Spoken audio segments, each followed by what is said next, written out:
హర హర మహాదేవ శంభో శంకర.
ఆంజనేయ స్వామి గురించి ఈ విధంగా చెబుతున్నారట. ప్రభుత్వంగా తీసుకువెళ్ళినటువంటి వారిని సీతారాముని కలపడంలో, అంటే ఆంజనేయ స్వామి చాలీసా పారాయణ చేస్తే భార్యాభర్తల అన్యోన్యత విశేషంగా పెరుగుతుంది, కుటుంబంలో సఖ్యత పెరుగుతుంది అనడానికి ఇది కాక ఉదాహరణ. ఎక్కడో లంకలో ఎత్తుకుపోయిన సీతమ్మ ఎక్కడ, రామచంద్రమూర్తి ఎక్కడ, ఆ ఇద్దరిని అనుసంధానం చేసినటువంటి వాడు ఆంజనేయుడు కాదా? ఒక ముద్రికతో, ఒక ముద్రతో ఇరువురిని కలిపినటువంటి వాడుగా అని ఆయనకి నమస్కారం చేస్తున్నారు అని తులసీదాసు చెబుతున్నారట. అలాగే దుర్గమకాజ, జగతిలో ఈ జగల్లో జరిగినటువంటి పనులన్నీ కూడా నీ వల్ల అవుతాయి. అంటే విషమమైనటువంటివి, దుర్గమమైనటువంటివి ఎట్టి పరిస్థితుల్లో అవదు, నా వల్ల కాదు అనుకున్నవి కూడా ఆంజనేయ స్వామి ఇలాగ కురుక్షేత్ర యుద్ధం చెప్పుకున్నాం. ఎక్కడైనప్పటికీ కూడా ఎక్కడ విజయం ఉన్నదో అక్కడ హనుమంతుడు ఉంటాడు, ఎక్కడ హనుమంతుడు ఉంటాడో అక్కడ అంత గొప్పవాడైనటువంటి వాడు అని తెలియాలన్నట.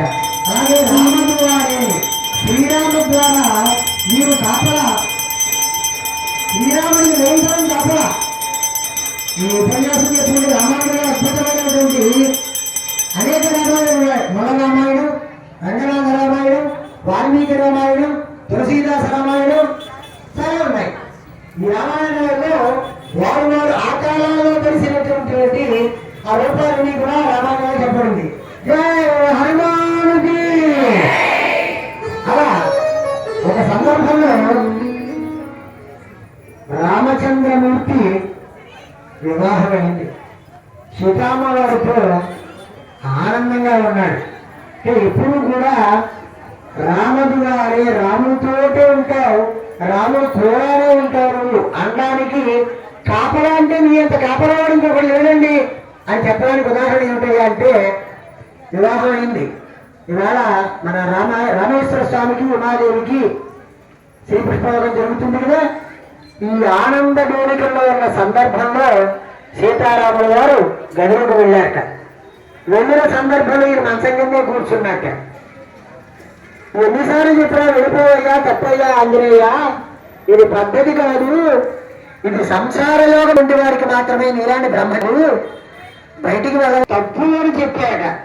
వశిష్ఠుడు చెప్పాడట, అనేక మంది చెప్పాడట, పురోహితులందరూ కూడా చెప్పాడట, వెళ్ళలేదట. ఆయనకు ఒక్కటే నియమం, రాముడితో నిరంతరం ఉండాలి.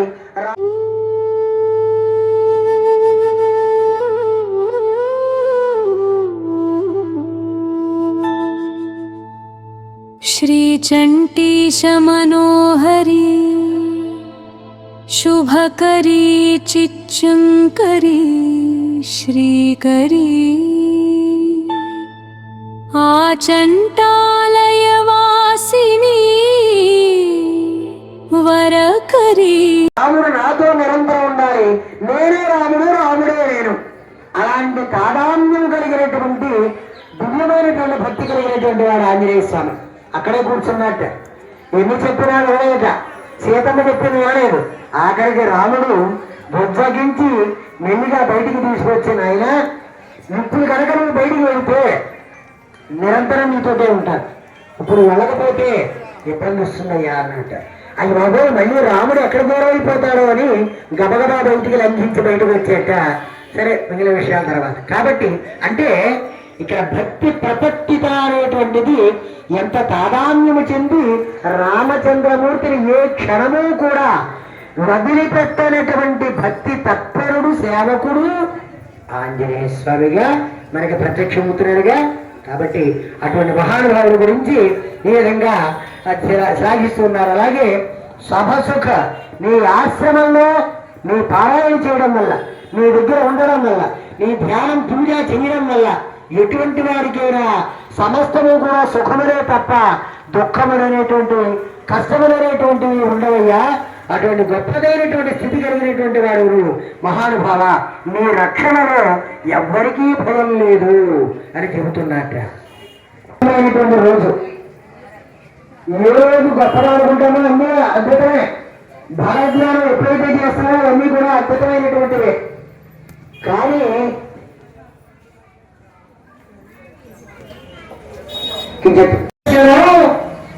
అయోధ్య రాముడికి సమర్పించే సువర్ణ ధనస్సు, బంగారు ధనస్సు ఈ రోజున 2 గంటలుగా మనకి వేదిక మీదకి వస్తోంది.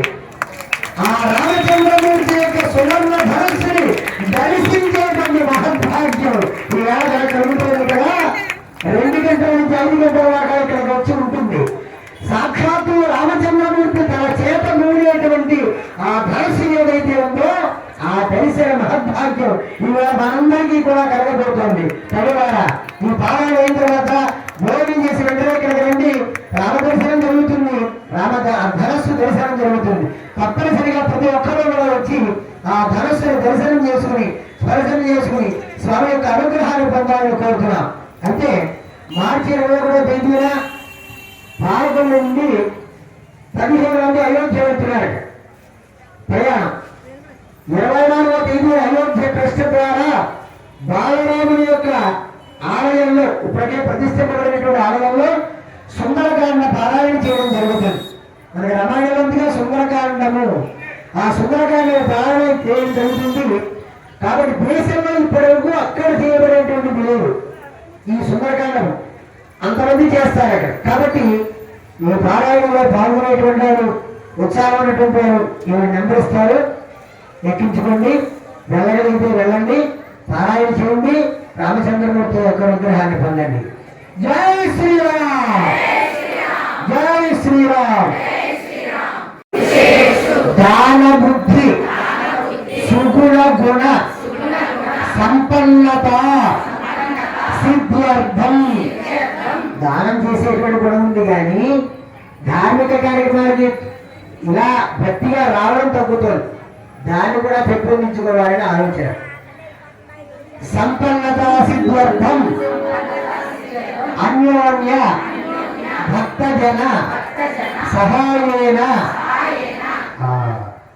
నవమ వార సహస్రగల హనుమతు చాలీస పారాయణంచ కరిష్యామహే. జై